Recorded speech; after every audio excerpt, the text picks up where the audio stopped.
Okay, so last week we did, there was a Moxi masterclass on MoxiPresent and how to use it to leverage it for your business. And a lot of us attended that. It was actually a pretty good show on Thursday, but it was a very high level, and it was more of why you want to use it, less about the mechanics and the details of how to use it. And I think that left a lot of you with a little bit of an appetite for that information after Thursday. So that's what I thought I would fill today. Okay, so what I thought we would do today is just a simple demonstration of how to create a CMA or a presentation within MoxiPresent. And I thought I would do it in a real world scenario that you are likely to encounter. So we're actually going to do a no kidding real world scenario because I showed a property yesterday. My client is interested in that property. I want to do a little property review, send it to her so that she can see what research I've done on this home. Make sense? Yeah. Sound like a good plan? All right, so you are going to be in your Moxi. When you open your Moxi, you're going to start your transaction or your activities, obviously from within your Engage. Unfortunately, I'm in a manager mode. You don't see this typically. So I am simply going to go to my MoxiPresent, and your opening screen will look, depending upon how many presentations you have done, you will see any presentations that you've done in the past down here. You can filter your presentations based off of all of your presentations. You can filter them by whether you did a seller presentation or a buyer presentation or one of the types of presentations that you've done. You can also filter it by recently updated, sort it, filter it in any way, shape, or form that your little heart desires. You're also going to see any of the ones that you have done in the past, like this one at 80 Forest Brook. If I realize that I didn't finish this one, I need to go back, you can simply come back into it by hitting your little edit button at the very tippy top to be able to open it up and bring it to the screen where you can then make your changes. Okay, so this brings you back to the screen to make the changes. We're gonna explore that in a little bit more detail here in just a second. But if you wanted to actually see the actual demonstration, the actual presentation that you've done, you would actually click within the document right there. You also have the little hamburgers down here that allow you to do things like share it, email it to a client, change settings. If you realized you did this one and you wanted to duplicate it for another client or a different person that was interested in the same house, you could do that very easily and very simply. Okay? So this gives you the screen of everything that you've done in the past, but we are going to create a new presentation, all right? So we've got the big old button up here. We're gonna come up and we're gonna hit Create New. That's gonna bring up this menu box to tell you, to step you through. You gotta select the type, pick your template, and go to your settings from within there. So you have multiple options of presentation types that you can give to your client.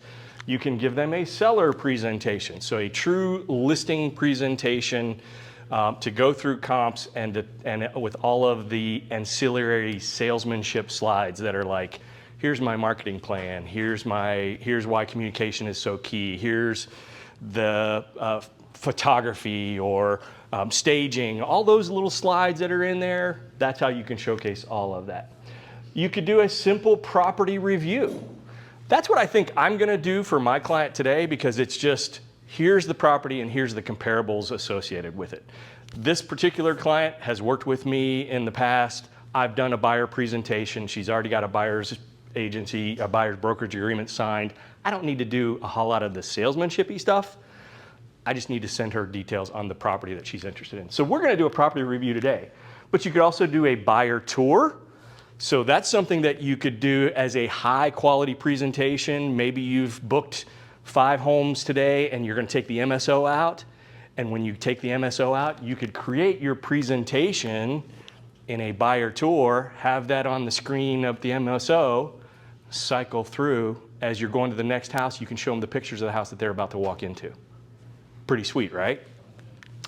A true buyer is if you've got a buyer and you're trying to present to them a true home and you want all of the sales slides in it, and even a non-listing. You can create interactive newsletters. You can create a slide that you want to use in your presentation. One that I'm working on right now is I've done a list of all of my sales mapped on a Google map.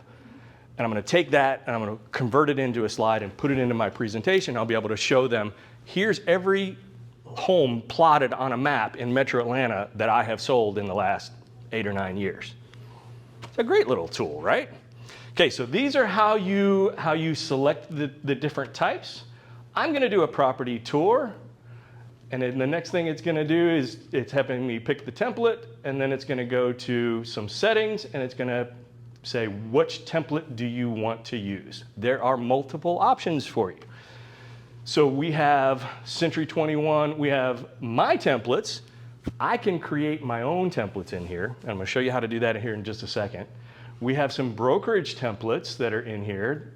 The default property tour is the main one. But the one that you primarily are gonna wanna look at are all of the ones that are under Century 21 corporate. And you've got some very nice various presentations, including some that are in Spanish language. Chris Romero, you guys back there, got great opportunities, okay?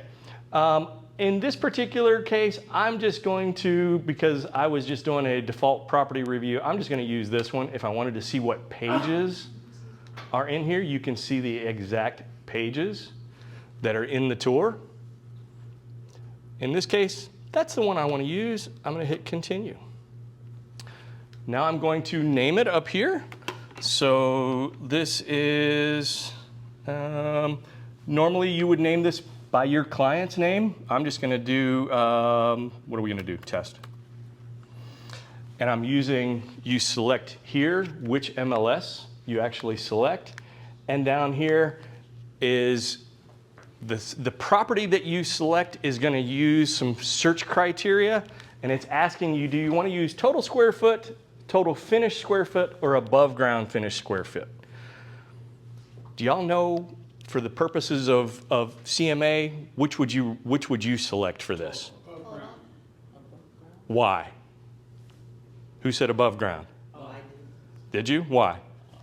because that's the actual square footage they live in. The above. That's what the appraiser's going to count. Ding, ding, ding, right there. The above ground square footage for purposes of assessing value, above ground square footage that is recorded in the tax records is really the only thing that counts, because that's what the appraiser is going to use. Okay? So in this case, I'm going to go down here and I'm going to hit create. Okay? And you're going to look at this and you're going to go, what's going on? Why is nothing happening? And then the black wheel will start to appear because it's pulling information in and creating stuff for you. All right.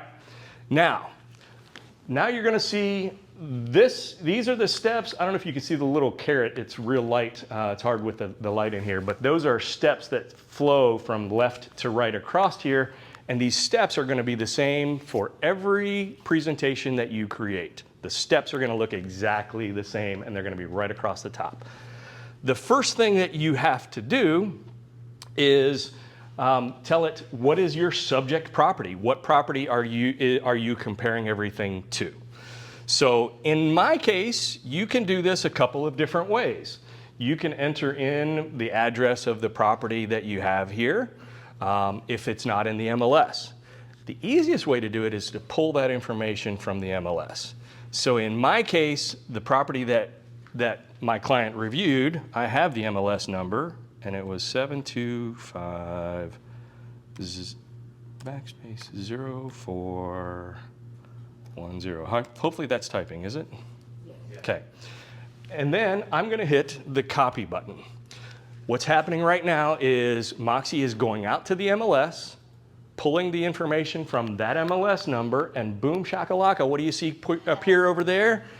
The photograph of the actual subject property that I want to now compare against.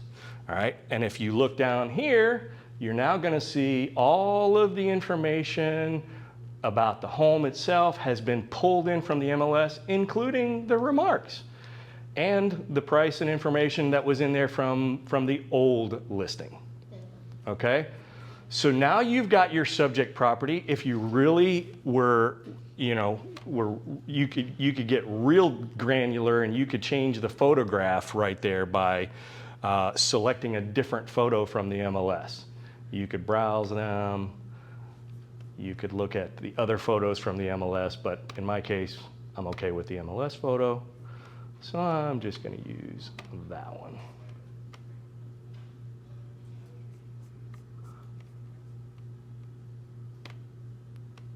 Everybody cool? Yeah. All right.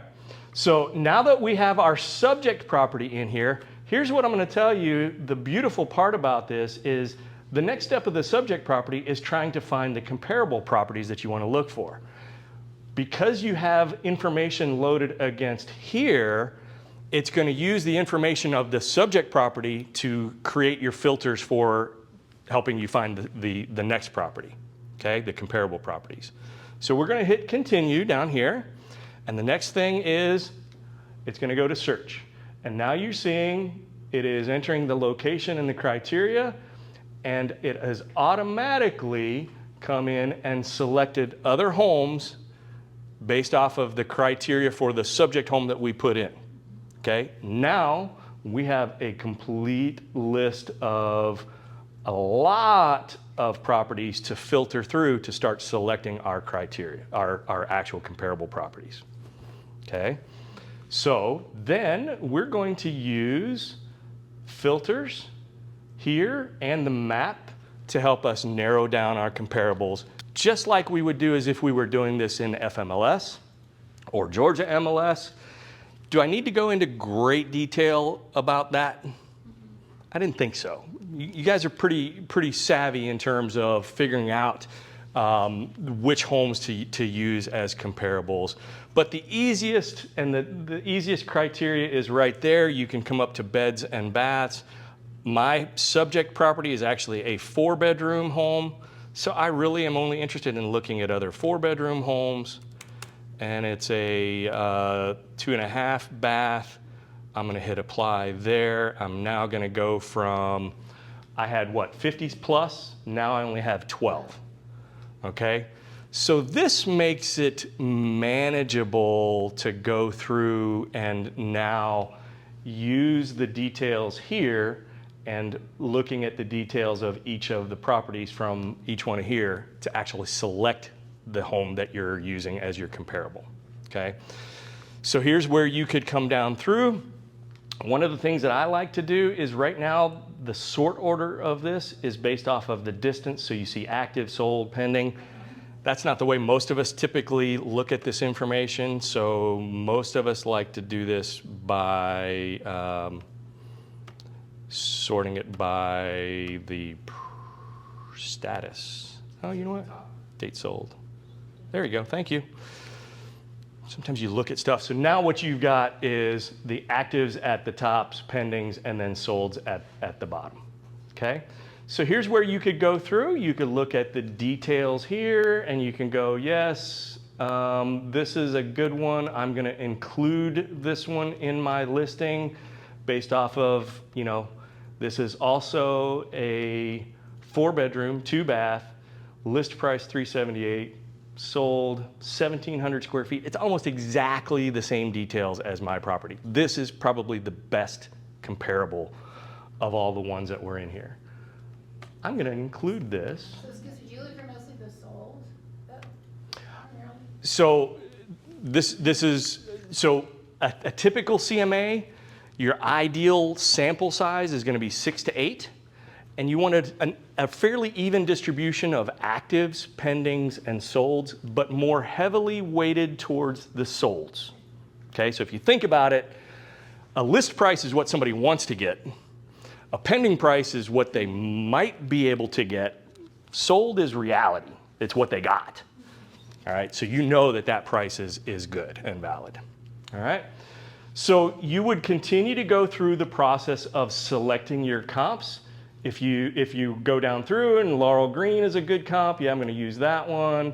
I'm going to use this one. I'm not going to use this one, but I'm going to come down here. Okay, you follow me, everybody? You're getting an idea of your comps, and when you're doing this, they get marked over here. You can also use the filters right here, folks. If you're trying to draw a very specific line around that particular subdivision, you don't want to take your comps from outside of that subdivision, you could come over here and do your radius and say, I only want to see homes within that radius. Hit your search. And then it'll only do the ones that are within that radius. You follow me, everybody? Okay, so now that we have selected our listings, we've got our listings selected. In this case, we only did the 4, just simply because I was just kind of going down through real quickly. We have our listings, we have selected them. We can change the order in which they appear here. Again, active to sold. And what you see is there's our subject property.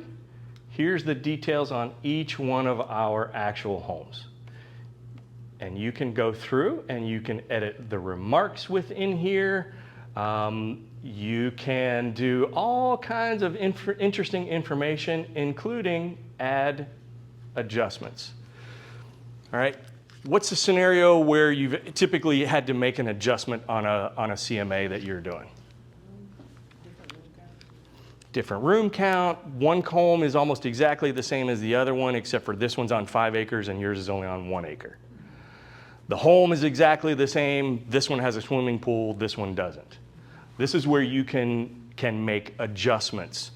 In an ideal world, you would want to pick comps that don't need to be adjusted. But we don't live in an ideal world, do we? Okay? So sometimes, say for example, like this one, I don't know, let's look at this one. Let's just say for the sake of argument that this had a swimming pool. We would come in here and say, if this home had a pool and the other one didn't, what would you do? Add or subtract the value of the pool from this house? Is this the subject? Hmm? Is this the comp? This is the comp, yeah. Yeah. Right. Yeah. So say, for example, you figured that pool roughly carried $20,000 of value. Click add, confirm, and which one was it? All right, so now what you see is, so this is the one that we made the adjustment on. And even though it sold at $350, we adjusted the price based off of the fact that that home had a pool. So now it's using this as the adjusted value for purposes of calculating our comps. Everybody cool with this so far? Yeah. Everybody following me? Over to the side, you have some details about the actual ones that you have picked, some of the stats, square footage running, including the dollar per square footage pricing. So you can look for big anomalies here as $1.76, and then these go up to $2.15-ish. So there might be a kind of a tiered difference in the quality of those homes. Having this all consolidated, having all that information in one place makes it easier to look for those types of things. Everybody with me so far? Yeah. All right. So now you've gone through, you've selected your comps. We're in the listings. What's the next thing that we're going to end up seeing is the estimate. Okay. So we're going to hit continue. And now you are going to get some of the same listing summary there, but you get some analytical pricing stats that comes into play right here. All right. So based off of the comparable homes that we just went through and selected, the system is saying of all the sold homes, the average price of comparable properties is $332. Okay, average. Statistically, does that have any significance? It helps you to kind of build the picture, but it's not statistically significant to where you could say, I'm going to price your home at $332. All right, it's an estimate. You can also see average dollar per square foot of all of the solds ended up being $195 per square foot. If you multiply that times the square footage, the above ground square footage pricing from our property, it ends up being $330. Okay? So, but based off of the comps, we didn't do a very good job selecting these comps. By the way, this home was listed at $369. Frankly, I think it's worth $369. Okay? We just didn't select our comps in here because that was beyond the scope of what we're trying to do today. All right? But let's say, for example, after the analysis, you've done all of this and you think the home is worth $365. You plug your number in right there. And then say, for example, you want it to be a range. You never want to give them one price necessarily. You want it to be a range. So you could come in and do a rough calculation. If you were to do 1% on each side, you might want to make the recommendation that the market value of this home is $360,000 to $370,000. Hit apply. Okay? So you've now done all of the analytical work. Now you've got it all there. You just need to have something pretty to show your client. And that's the next step is right here is what pages do you want to put into your presentation to impress your client? And this is the only thing that is different about any of the presentations that you're going to create, whether it's a listing presentation, buyer presentation, a simple CMA. The only thing that is different is the pages that you include into it. The steps are going to look exactly the same. All right? And in this case, then you go to the last menu item up here, and it brings up these are the pages that were included in the initial template that you loaded into your profile. But it can be tweaked, it can be changed, it can be added to. If you actually click on it, you're actually going to see the page that will appear in your presentation. If you think it's great, perfect. If you don't want to use it, you can click the remove and say, I didn't want that one after all. All right? You can also click up here and you can add pages, and you can add from the library. And folks, do you see this number right here? There are 410 potential pages for you, okay? So let's say, for example, you're working with a listing, a seller, and that seller has told you in the course of your conversations, your initial call with them, that the last agent they had sucked, that they did horrible photography, that they didn't have a mechanism by which they didn't do any staging and they didn't do any photography, and that was the reason why you felt your house didn't sell. Guess what? You could come over here, you could find a page that showcases staging and photography and how that is important to your client, and you've now created a unique selling proposition tailored to your client, and you've included it in your presentation.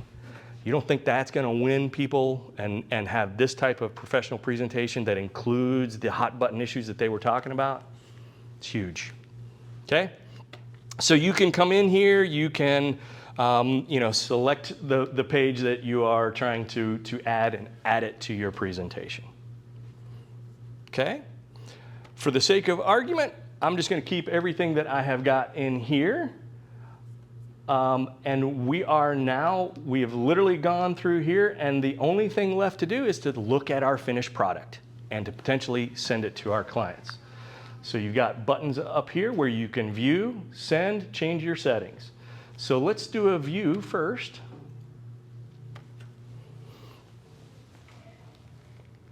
It's going to pull up your presentation.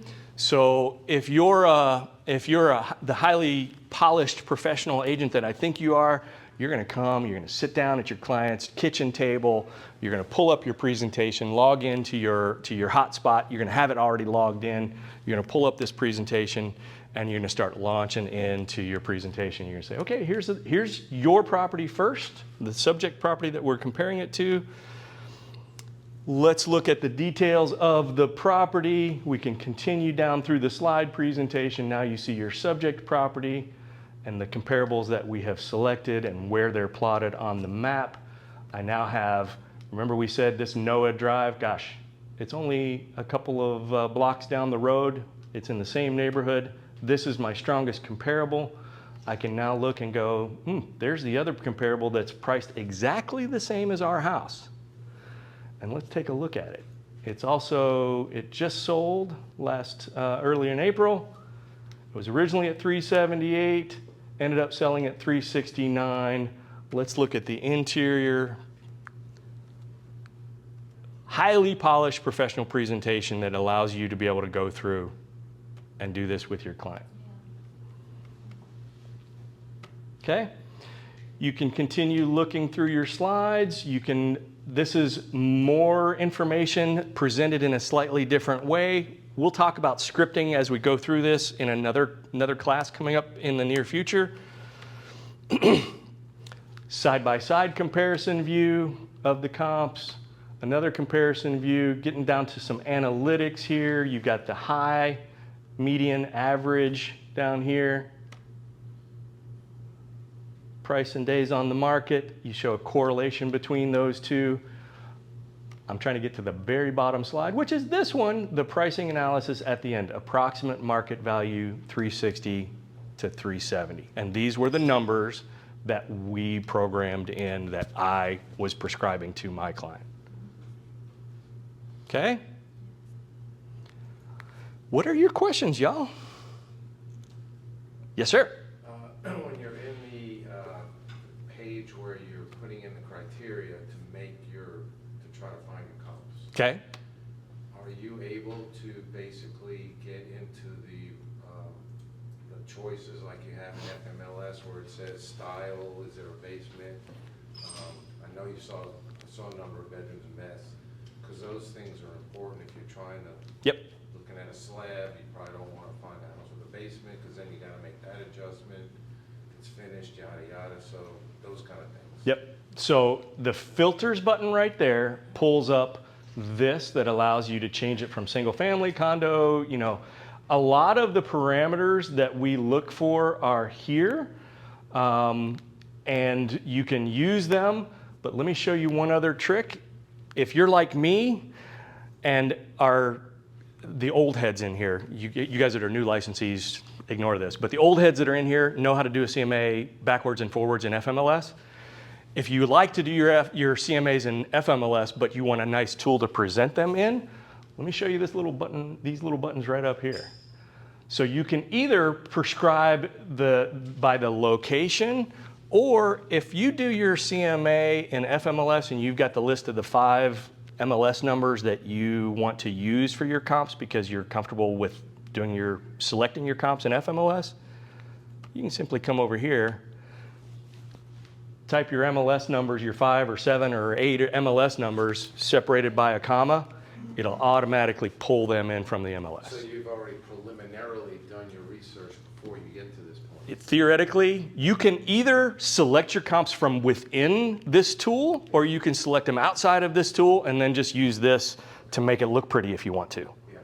That's the way I personally do that, just simply because I've trained myself how to look for comps in FMLS, not necessarily in this tool. But it's 6 of one, half a dozen the other. All right.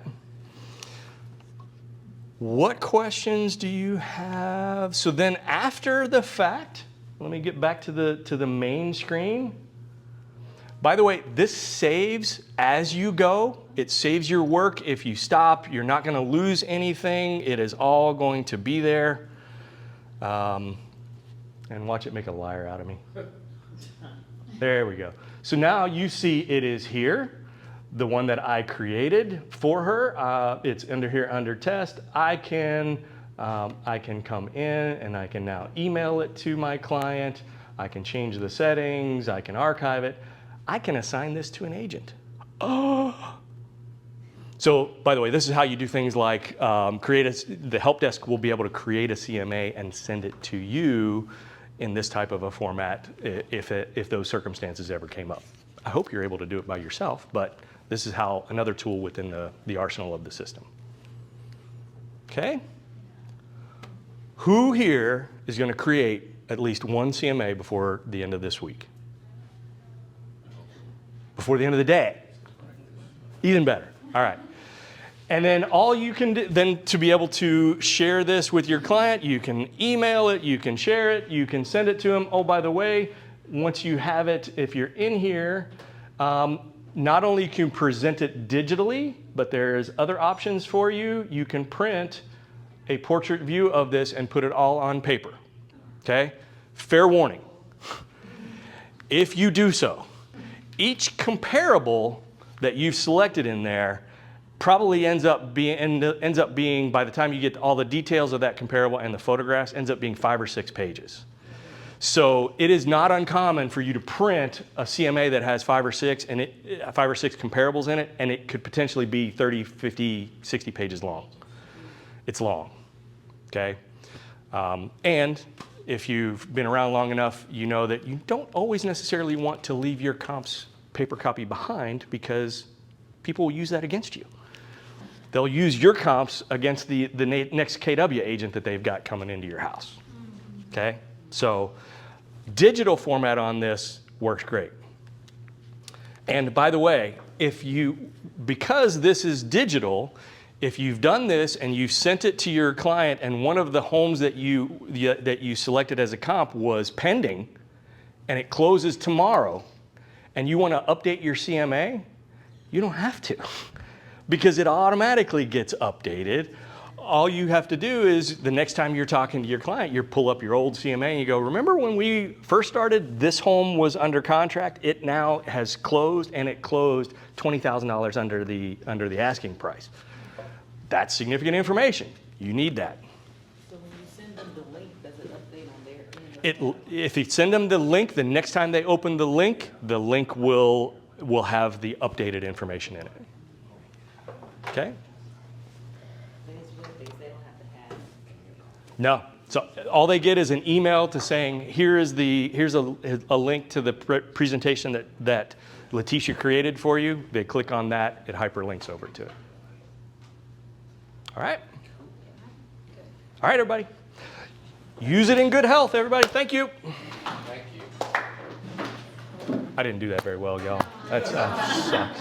Let's try it one more time. Have a great day, everyone.